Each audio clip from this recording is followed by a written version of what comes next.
Numbers, numbers, numbers. The Haiti mission has had the treasury allocated 6.3 billion shillings. A mission that we were told Kenya would not spend a dime on. A mission we were told that the UN and partner states in the mission were paying fully.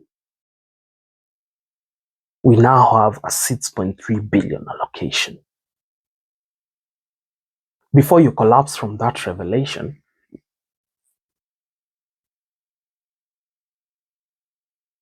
that's the sound of disappointment. The Ministry of Interior is requesting for an additional 21.4 billion shillings.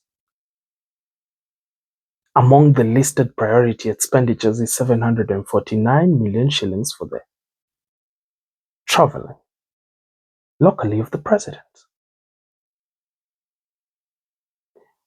When our beloved government came into power in 2022, the motto was reduce borrowing, reduce expenditure, live within our means. Have we really lived to that motto? Have we really lived to that creed? When State House requests for an additional 3 billion shillings from Treasury to be allocated in the budget for ongoing renovations, because State House has supposedly not been renovated in over 117 years. Is it a priority spending? Well, our health sector is in total and complete shambles. Is it worth spending that much? Well, we have hospitals without medication. Well, we have bandits killing people in some parts of the country, and we need an additional security allocation and more officers in that area to curb such events and happenings and occurrences. Is it a priority to spend 749 million on local travel? I mean, the head of state has a beautiful office in State House, has a beautiful office in Harambee House, does not have a shortage of where to work from. We have had outrageous requests. The Ministry of Communication was asking for billions to supposedly modernize the Communications Command Center. And for this, I want to commend the members of parliament. They said, no, it is no longer a priority. We need to get our priorities right. And in case you think these amounts are little, world-class hospitals like the Kenyatta University Referral Hospital spent around 2.6 billion to be constructed to completion and be fully equipped. So with such amounts that we are spending on missions like Haiti, which are not our priority, by the way, our government was elected to put our interests first. We will have 2 brand new hospitals, say one in Mandera, one in the coastal region, to serve the people from those regions so that they don't have to board matatus, come all the way to Nairobi to be treated comprehensively. We are failing the country. Where are the austerity measures that we were promised? Our domestic debt has risen to over 44 billion Kenya shillings. Our domestic debt is higher than it ever was before this government took power. Can we already cut on the spending that is unnecessary? Can we already reduce the expenditure and have the austerity measures that we were promised to ensure that the money that is going into wastage can be invested in infrastructure projects that can transform the face of this country and the development of this country? Are we seeing a case of ministries and departments, government departments, requesting for budgetary allocations that will either help them be efficient, or are they budgeting this money for corruption?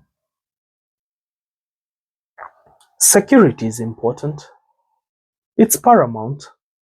The Ministry of Interior does an incredible job, because it is a ministry that literally, we can say, holds the country.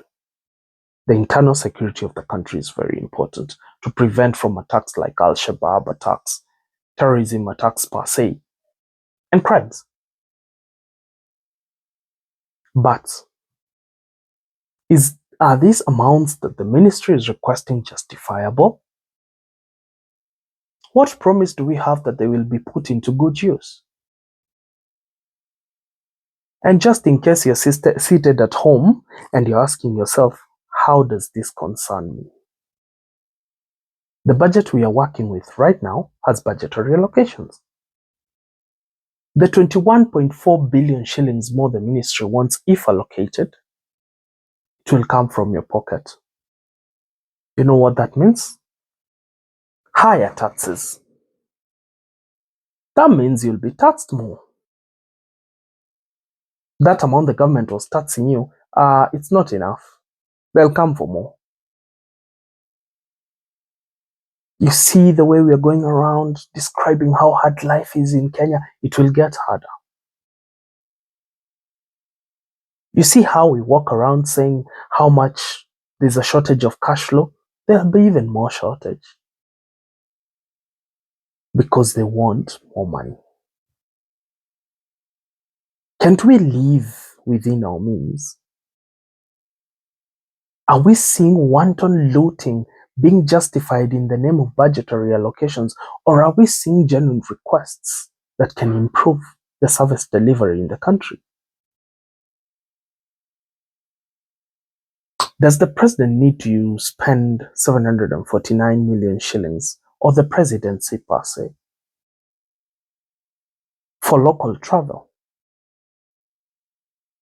Do we need to use all these unnecessary amounts we are using in travels that sometimes, I dare say, result into nothing positive?